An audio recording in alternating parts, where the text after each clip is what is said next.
ကျွန်တော်တို့ဒီတော့ဆုံးပါပါဒါပေမဲ့ဂျင်းဆုံးဝင်တော့ကျွန်တော်ပြီးရင်ကျွန်တော်ကားကိုရှောက်မော်လေးရှောက်မော်လို့မဟုတ်ဘူးဒီနေ့လည်းဖြစ်ပါတယ်ဟုတ်လို့ရှိရင်တော့ကျွန်တော်ဂျင်းဝင်းနဲ့ရောက်ရှိတာဖြစ်ပါတယ်မှာပါဦးမှာ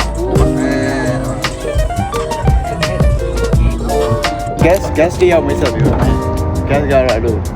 စော်လေးလိုပါလေးလို့စတိုင်းနေတင်းကြီးရှိပါတယ်ဗျာဟုတ်ပါတယ်တင်မင်းနေကျွန်တော်မောင်းနေရပါကျွန်တော်ကွာ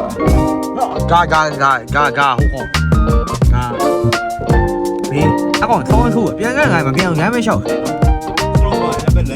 လမ်းပဲကူးရ嘎လေအိမ်ဆိုင်ပြည်ဆိုင်ကြီးကိုသွားနေတာဖြစ်ပါတယ်ဟုတ်ဒါကျွန်တော်ဒီအထဲမှာနဲတဲ့ပစ္စည်းတွေမဟုတ်ပါဘူးလေရကြီးကြီးပဲချိတ်ချင်တော့ဆန်တော်လေးကောင်းဆောင်ရွေးရတယ်စတယ်ဟုတ်တယ်ဒါလေးနဲတော်ဆုံးသွားပြီဒါမျိုးရတော့တော်ဆုံးသွားပြီ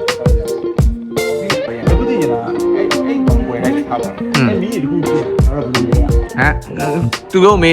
ကိုပေါ့လေကျူးကြည့်ပြီးလေဆောင်းရဗျဆောင်းရကြည့်ရောလို့ရှိရင်ဗတ်မင်စိုက်တယ်နေတာ